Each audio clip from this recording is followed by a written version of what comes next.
Risma Purnama Mulia dengan nomor NIM 34022000360. Sistem otomatisasi perkantoran adalah sistem informasi berbasis telekomunikasi yang mengumpulkan, memproses, menyimpan, dan mendistribusikan pesan, dokumen, dan komunikasi elektronik lainnya antar individu, kelompok kerja, dan organisasi.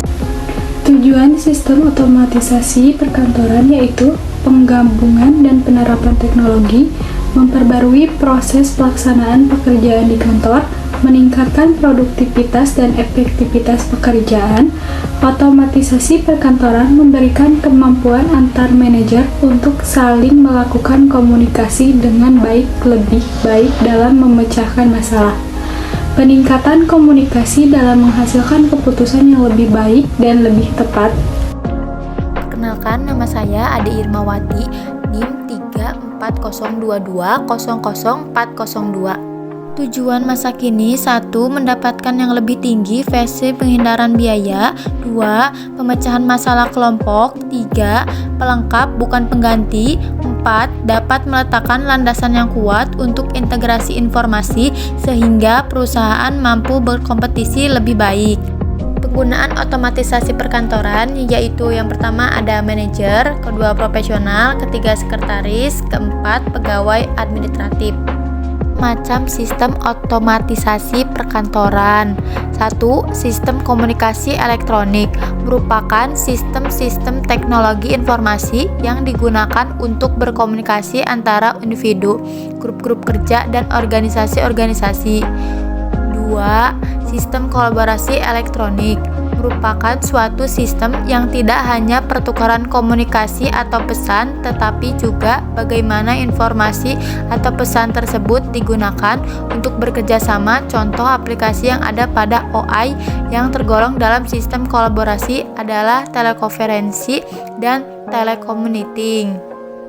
Perkenalkan, nama saya Salwa Nur Fadila Pratama dengan nomor NIM 34022000428. Kita lanjut ke nomor 3, yaitu sistem publikasi dan pengelolaan image elektronik.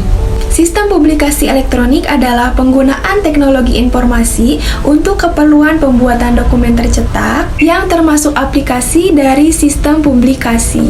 Pengelolaan image elektronik adalah desktop publishing elektronik, dokumen manajemen, presentasi grafik, dan multimedia presentasi. Lanjut, yang keempat adalah sistem pengolahan kantor. Sistem pengolahan kantor adalah sistem kantor otomatis yang mendukung orang-orang di organisasi untuk mengorganisasikan aktivitas-aktivitas kerja mereka. Yang termasuk dalam sistem ini adalah desktop aksesoris dan kalender elektronik. Kelebihan dari otomatisasi perkantoran adalah yang pertama, meningkatkan produktivitas kerja, yang kedua, meningkatkan efisiensi waktu dan tenaga, yang ketiga adalah alur informasi di dalam kantor menjadi semakin cepat. Sedangkan kekurangan dari otomatisasi perkantoran adalah 1. Menjadi ketergantungan terhadap teknologi, kedua, akan adanya penggantian kerja yang dulunya dilakukan oleh manusia, sekarang dilakukan oleh sistem OA. Dan yang terakhir adalah banyaknya ahli-ahli komputer yang tidak bertanggung jawab dan bisa merugikan perusahaan, seperti pencurian data rahasia. Perkenalkan, nama saya Ima Artika dengan NIM 34022000447. Selanjutnya yaitu contoh aplikasi otomatisasi perkantoran. Yang pertama, electronic mail. Yang dikenal dengan email adalah penggunaan jaringan komputer untuk mengirim, menyimpan, dan menerima pesan dengan menggunakan terminal komputer dan peralatan penyimpanan, misalnya aplikasi email, Yahoo, Gmail, dan Tumblr. Yang kedua yaitu voicemail, sama dengan electronic mail. Perbedaannya, mengirimkan pesan dengan mengucapkan pesan tersebut melalui telepon dan bukan mengetiknya, dapat menggunakan telepon untuk memanggil pesan yang telah dikirimkan. Yang ketiga, electronic calendaring adalah penggunaan jaringan komputer untuk menyimpan dan memanggil acara yang telah ditetapkan oleh manajer yang bersifat khusus di antara aplikasi otomatis kantor, di mana dapat menyusun terjadinya komputer bukan hanya mengkomunikasikan informasi.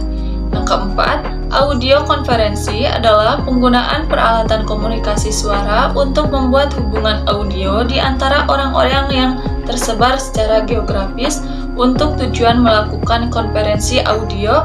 Conferencing tidak memerlukan komputer dan hanya memerlukan penggunaan fasilitas komunikasi audio dua arah.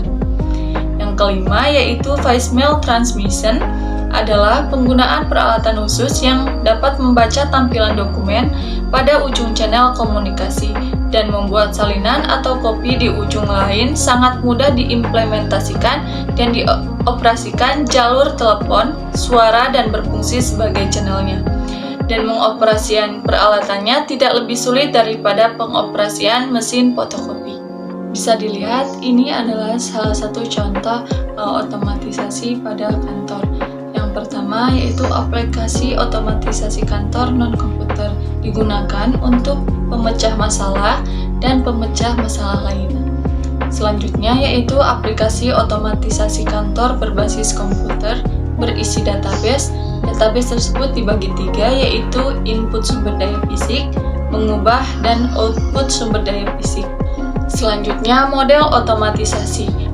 Yang pertama, karena OA tidak memiliki pengelolaan data, penggunaan database dibatasi pada isi informasi dikumpulkan dari sistem fisik perusahaan. SIA mengumpulkan datanya informasi juga disediakan oleh lingkungan. Yang kedua, informasi berfungsi sebagai input bagi aplikasi OA berbasis komputer seperti pengelolaan kata email dan konversi komputer. Yang ketiga, pemecahan masalah lain berada di tengah-tengah garis yang memisahkan perusahaan dengan lingkungan. Ini berarti bahwa orang-orang itu mungkin berada di kedua area tersebut.